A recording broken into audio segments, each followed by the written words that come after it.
Professor Paulo PCD, onde a educação inclusiva não é futuro, é agora. E começa quando enxergamos o potencial de todos, mesmo além do que os olhos podem ver.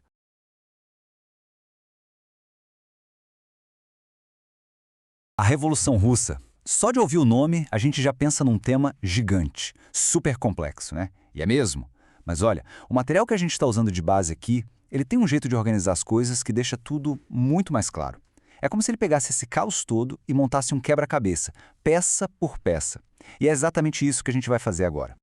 E a gente já começa com a pergunta que, na verdade, é a mais importante de todas, né? Por que a gente deveria se importar com a Revolução Russa hoje, mais de 100 anos depois? Antes de entrar em nomes, datas, batalhas, vamos entender o porquê. Qual é o real impacto disso tudo? Pois é, a resposta é bem direta. Não foi só uma briga lá na Rússia, sabe?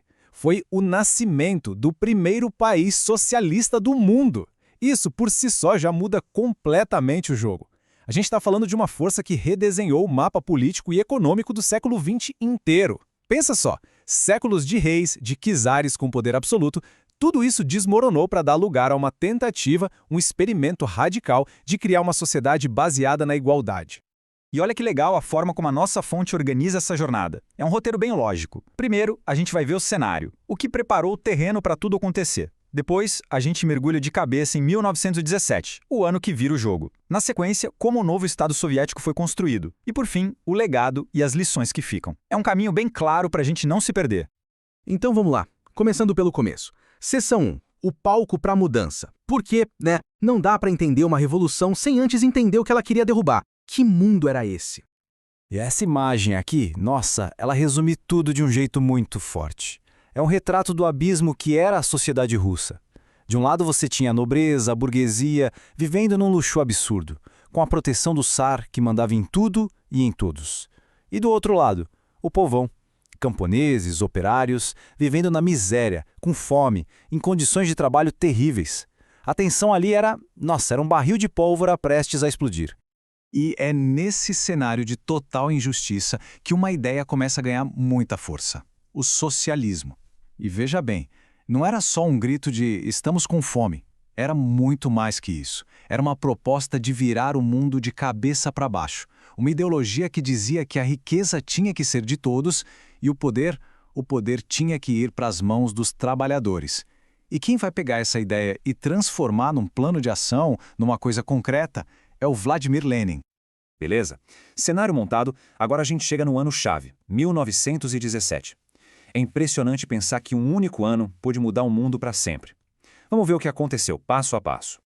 A Primeira Guerra Mundial foi o estopim. Foi a gota d'água que faltava, sabe? A falta de comida, as derrotas do fronte, a raiva do povo explodiu. Isso leva à Revolução de Fevereiro e o Tsar Nicolau II cai, acaba a monarquia. Só que o governo que entra no lugar, o chamado governo provisório, não resolve nada. Continua na guerra, o povo continua com fome, e é nesse vácuo, nessa falha, que Lenin e os bolcheviques chegam com tudo na Revolução de Outubro, prometendo o que o povo queria: paz, pão e terra.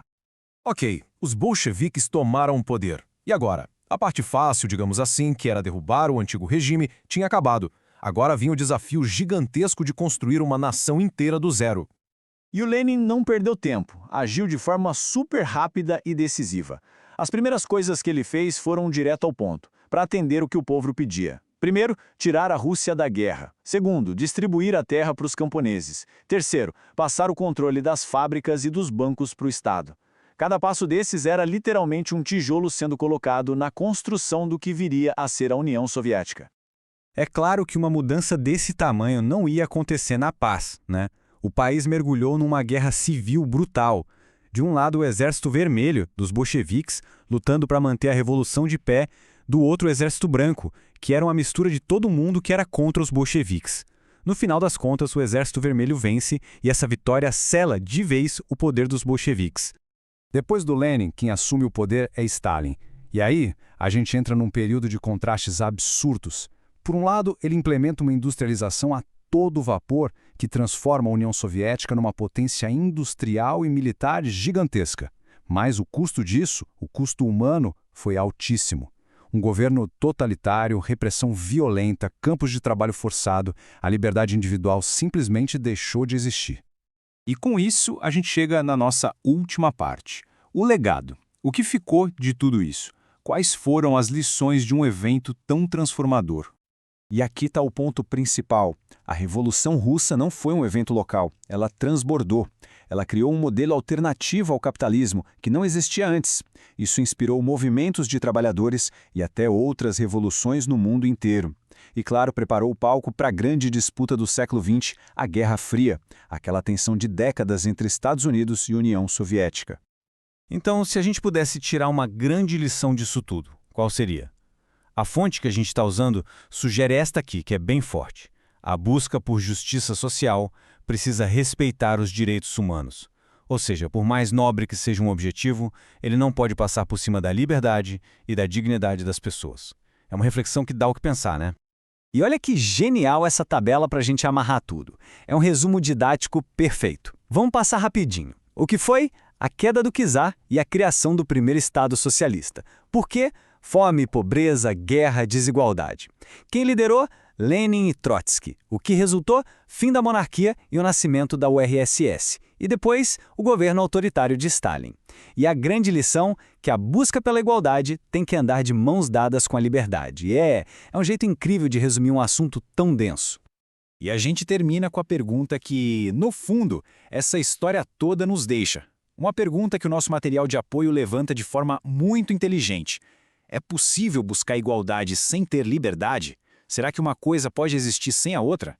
É uma questão que nasceu lá na Revolução Russa, mas que, convenhamos, continua super atual e fica aí para a gente pensar.